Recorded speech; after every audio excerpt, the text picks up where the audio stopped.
Something happened on the 27th of April 2026 that most people completely missed. CATL, the world's largest battery manufacturer, signed the biggest sodium-ion battery order in history, a 3-year deal with energy storage company HyperStrong for 60 gigawatt-hours of sodium-ion batteries. 60 gigawatt-hours. To put that into perspective, that number is equivalent to roughly half of everything CATL shipped in its entire energy storage business throughout 2025. Half. In a single order. For one customer.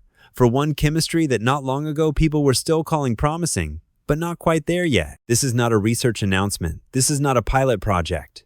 This is mass production. Real contracts, real money, and real deployment. And CATL itself described this deal as proof that it has, and I'm quoting directly here, overcome the challenges of the entire sodium-ion battery mass production chain. That's a bold statement from a company that doesn't usually oversell things. And some industry observers are already calling this a potential deep-seek moment for global energy storage.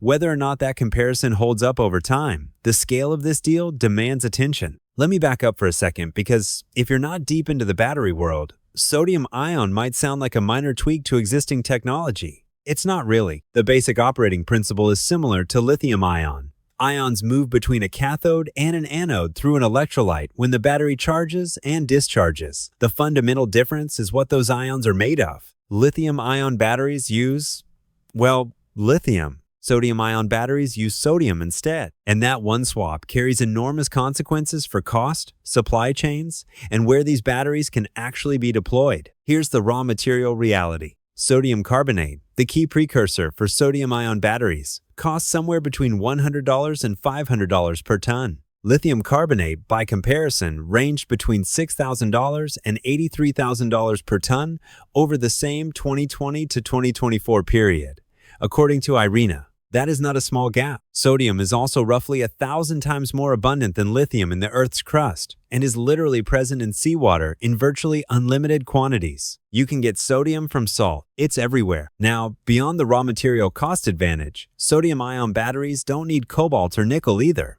They use cheaper cathode materials like manganese and iron. They also use aluminum current collectors on both electrodes, while lithium-ion batteries require more expensive copper on the anode side. At first, these differences aren't major, but they add up quickly at scale. Now, if sodium is this cheap and this abundant, you might be asking why we've been running the whole energy transition on lithium batteries for the past decade. And that's a fair question. Sodium-ion research has actually been ongoing since the 1970s and 1980s, which is roughly parallel to lithium-ion development. But lithium-ion pulled ahead, got the investment, and got the manufacturing scale. And sodium-ion got stuck in the research phase with a few stubborn problems. The big ones were, of course, energy density, cycle life, and manufacturing scalability. Early sodium-ion cells just couldn't hold as much energy in the same weight as lithium-ion cells. The anodes were also a headache. And graphite, which worked perfectly as a lithium-ion anode, doesn't work with sodium ions because sodium atoms are simply too large to intercalate into graphite structure. You need hard carbon instead. And making hard carbon consistently and at scale introduced its own manufacturing challenges,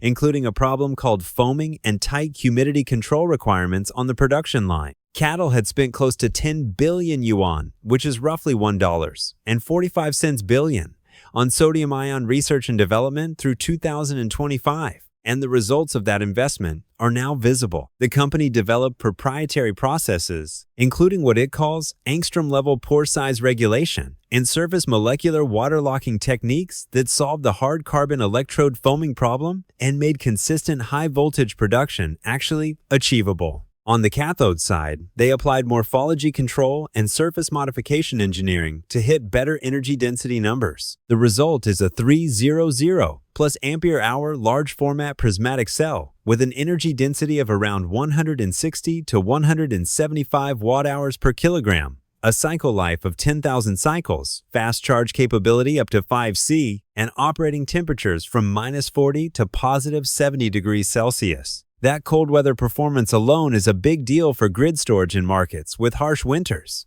Now, something needs mentioning though, because sodium-ion is not a replacement for every lithium-ion battery everywhere. Let's be honest about what it is and what it isn't. For high-performance EVs, the energy density of around 160 to 175 watt-hours per kilogram is still lower than what premium lithium-ion chemistries achieve. A Tesla or a high-end BEV needs maximum range packed onto minimum weight. That's still lithium's game for now. CATL itself is positioning sodium-ion and lithium-ion as a dual-star approach, where both technologies develop in parallel rather than one replacing the other. But for stationary grid-scale energy storage, the calculus is completely different. Weight doesn't matter on a grid installation. What matters is cost per kilowatt hour, safety, cycle life, and the ability to operate across a wide range of temperatures. Sodium-ion wins on multiple fronts in that application. And it also fits well in budget EVs, e-scooters, two-wheelers, and commercial vehicles, where cost sensitivity is high and range requirements are more modest. The pricing picture is still developing. Wood Mackenzie estimated the average cost of sodium-ion batteries at around $59 per kilowatt hour in 2025,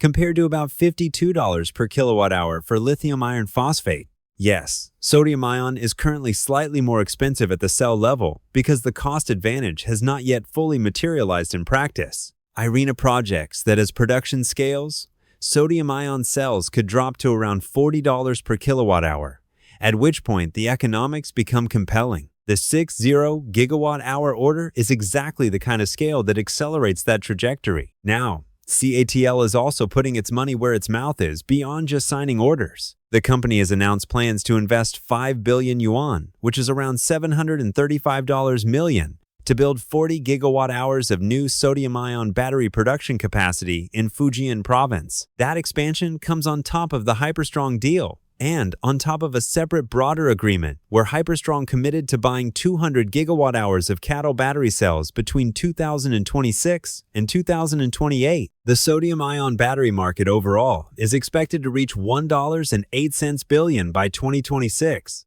CATL launched its sodium-ion brand called Naxtra in April 2025 and described 2026 as the year of large-scale deployment across multiple sectors, including battery swap systems, passenger vehicles, commercial vehicles, and energy storage. Its sodium-ion cells already passed China's latest national safety standard for electric vehicle traction batteries, becoming the first sodium-ion batteries to achieve that certification. Honestly, I find this development very interesting and probably groundbreaking if it catches on. The energy transition runs on batteries, and the energy transition also runs on economics. If you can store renewable energy at grid scale for meaningfully less money, you accelerate everything.